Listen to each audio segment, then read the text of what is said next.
آج میں آپ کو ایک بڑے ہی انوکھے صندوق کے بارے میں بتانے جا رہا ہوں۔ یہ حضرت آدم علیہ السلام کو اللہ تعالیٰ نے عطا فرمائے جب آپ دنیا میں تشریف لائے تھے۔ شمشاد نامی درخت کی مضبوط لکڑی کا یہ بنا ہوا تھا اور اس میں سونے کا کام کیا ہوا تھا۔ 3 گز لمبا تھا، 2 گز چوڑا، اور یہ صندوق حضرت آدم علیہ السلام کی اولاد میں یہ آگے سے آگے بڑھتا چلا گیا۔ اس صندوق کی آگے کی بات یہ ہے کہ سیدنا موسیٰ علیہ السلام تک یہ صندوق پہنچا۔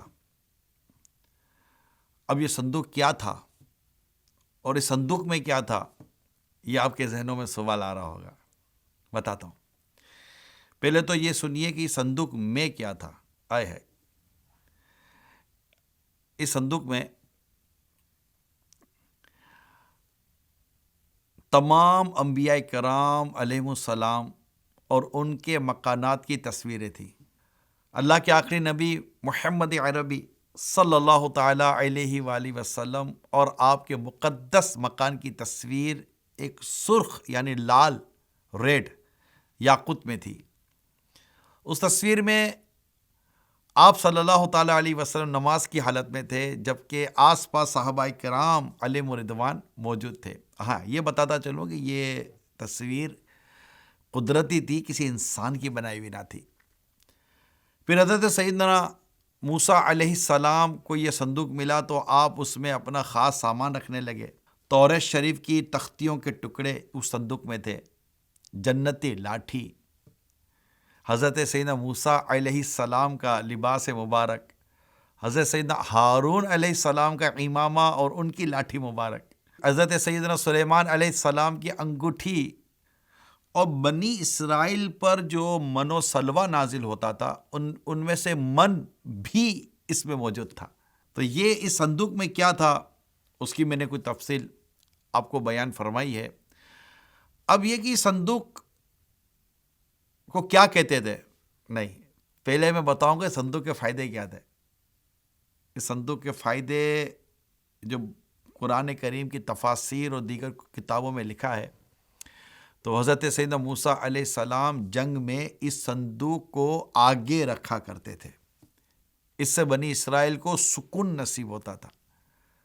بنی اسرائیل کو جب کوئی مشکل پیش آتی تو وہ اس صندوق کو سامنے رکھ کر دعا کیا کرتے تھے۔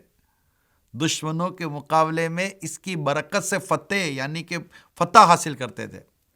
جب آپس میں اختلاف ہوتا تو صندوق سے فیصلہ کرواتے، صندوق سے فیصلے کی آواز آتی تھی، بلائیں اور آفتیں صندوق کی برکت سے ٹل جاتی تھیں۔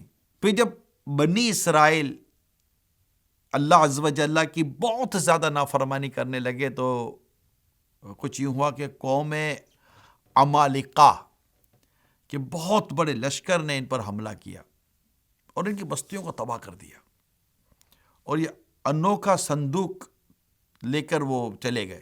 قوم عمالقہ نے اس صندوق کی اہمیت کو چونکہ سمجھانا تھا، اس کو گندی جگہ پر رکھ دیا اس کو۔ اب اس بے ادبی کے نتیجے میں وہ مختلف بیماریوں کا شکار ہونے لگے۔ ان کی 5 بستیاں ہلاک ہو گئیں۔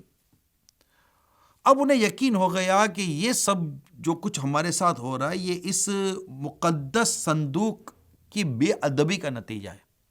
چنانچہ انہوں نے صندوق ایک بیل گاڑی میں رکھا اور بنی اسرائیل کی بستیوں کی طرف اسے چھوڑ دیا۔ وہ صندوق 4 فرشتوں کی نگرانی میں اس وقت کے نبی حضرت سیدنا شمویل علیہ السلام تک پہنچا۔ یوں بنی اسرائیل کو دوبارہ یہ عظیم نعمت حاصل ہو گئی۔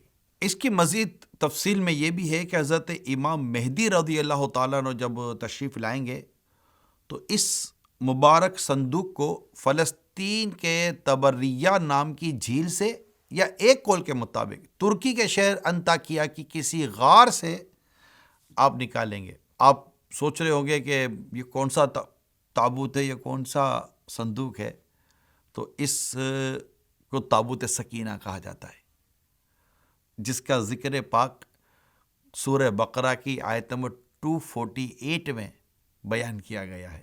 اس تابوت سکینہ کے متعلق جو کچھ ہم نے ابھی سنا ہے اس میں بہت سارے ہمیں باتیں سیکھنے کو مل رہی ہیں. فار ایگزامپل کہ تبرکات کی اہمیت، کہ بزرگوں کے تبرکات سے کس قدر برکتیں ملتی ہیں، بزرگوں کے تبرکات سے کس قدر فتوحات ملتی ہیں، بزرگوں کے تبرکات سے کس طرح دعائیں قبول ہوتی ہیں. آپ سوچئے کہ جن کے تبرکات کا یہ عالم ہے، خود ان کا اپنے یعنی ان شخصیات کا، ان نیک لوگوں کا عالم کیا ہوگا جس صندوق میں ان کے چیزیں موجود تھیں، ان کے تبرکات موجود تھے، اور اس کی موجودگی میں سکینہ بھی، راحت بھی اور دعاؤں کی قبولیت بھی ہوتی تھی. تو جب ان کے مزارات پر جہاں وہ خود انبیاء کرام اور بزرگان دین آرام فرما ہے، جب ان کے مزارات پر جا کر آپ دعائیں کریں گے تو دعائیں کیسے قبول ہوتی ہے.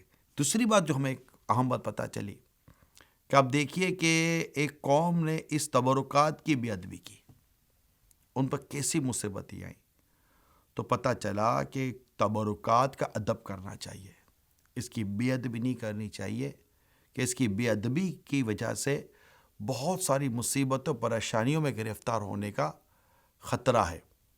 تو اللہ تعالی ہم سب کو تبرکات کی برکتیں عطا فرمائے. تبرکات کا ذکر یہ تو جیسے ابھی تابوت سکینہ کا میں نے ذکر کیا، آپ نے حضرت یوسف علیہ السلام کا واقعہ پڑھا ہوگا کہ حضرت یوسف علیہ السلام کی مبارک قمیص، یہ جب حضرت یعقوب علیہ السلام جو آپ کے والد صاحب تھے، جب ان کی آنکھوں پر لگائی گئی تو ان کی آنکھوں کا جو کمزوری تھی وہ دور ہو گئی. تابوت سکینہ کا جس طرح میں نے آپ کو واقعہ سنایا قرآن کریم سے، اسی طرح میری درخواست ہے کہ آپ قرآن کریم کو پڑھیں اور صراط الجنان کا مطالعہ کریں. انشاءاللہ اس کو اسٹڈی میں لائیں. آپ کو قرآن کریم میں موجود بہت سارے مضامین کی بہت ساری معلومات حاصل ہوگی. اللہ ہمیں قرآن کریم کا فیضان عطا فرمائے.